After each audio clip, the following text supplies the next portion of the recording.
Bismillahirrahmanirrahim. Assalamualaikum warahmatullahi wabarakatuh. Innal hamdalillah nahmaduhu wa nasta'inu wa nastaghfiruh wa na'udzu billahi min syururi anfusina wa min sayyiati a'malina may yahdihillahu fala mudhillalah wa may yudlilhu fala hadiyalah.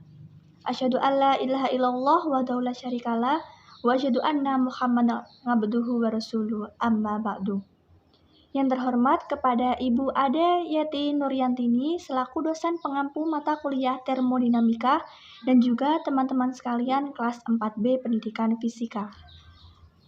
Perkenalkan, kami dari kelompok 6 yang beranggotakan Ismi Febri Damayanti dengan NIM 12020700031 dan saya Kathleen Briana Salsabila dengan NIM 12020700035.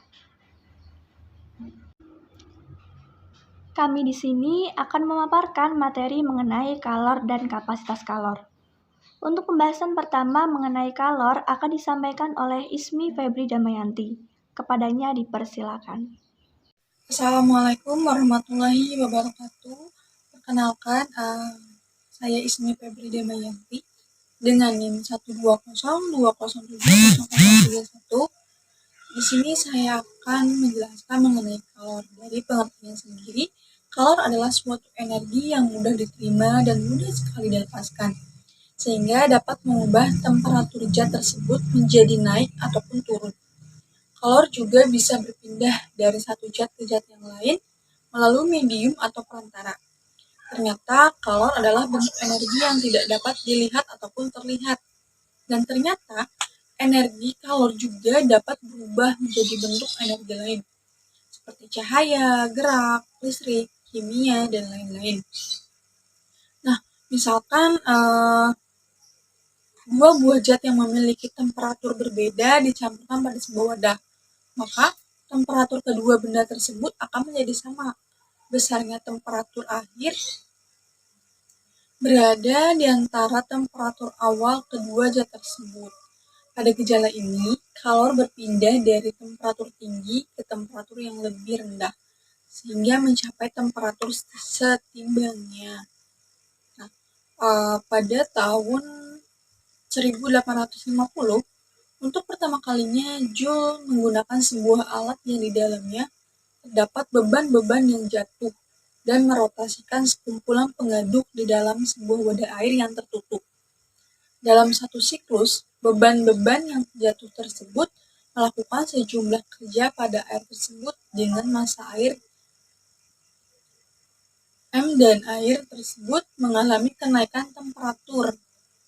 Percobaan ini menerangkan tentang adanya energi yang menyebabkan timbulnya kalor dalam siklus tersebut. Nah, maka kalor dapat didefinisikan sebagai proses transfer energi dari suatu zat ke zat yang lainnya dengan diikuti perubahan temperatur. Selanjutnya pembahasan mengenai asas Black.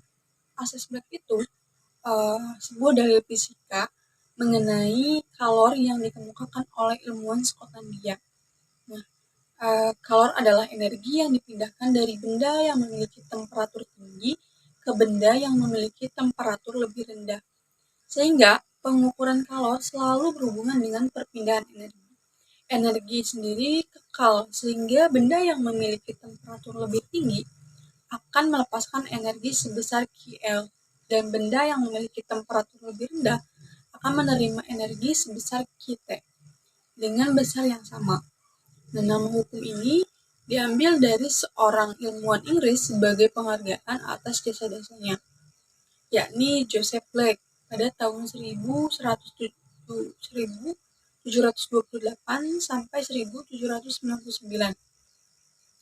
Pada pengukuran kalor sering dilakukan untuk menentukan kalor jenis suatu zat. Jika kalor jenis suatu zat diketahui, kalor yang diserap atau dilepaskan dapat ditentukan dengan mengukur perubahan temperatur zat tersebut. Ketika menggunakan persamaan ini, perlu diingat bahwa temperatur naik berarti zat menerima kalor dan temperatur turun berarti zat melepaskan kalor. Adapun yang selanjutnya itu satuan kalor. Satuan kalor adalah Joule. yang diambil dari nama seorang ilmuwan yang telah berjasa dalam bidang fisika, yaitu James Joule. Satuan kalor lainnya adalah kalori. Hubungan satuan Joule dan kalori yakni 1 kalori sama dengan 4184 Joule. Pembahasan yang terakhir yaitu kalor uap. Kalor uap adalah banyaknya kalor persatuan massa yang diberikan pada zat di titik didihnya agar wujud zat cair berubah menjadi wujud gas seluruhnya pada titik didih tersebut. Terima kasih. Pembahasan selanjutnya adalah kapasitas kalor. Ketika sebuah benda diberi panas, suhunya akan meningkat. Hal ini dikarenakan suhu yang diberikan itu digunakan untuk meningkatkan energi kinetik rata partikel-partikel penyusun benda. Kenaikan suhu benda ini dapat digunakan untuk menentukan banyaknya kalor yang diserap oleh benda.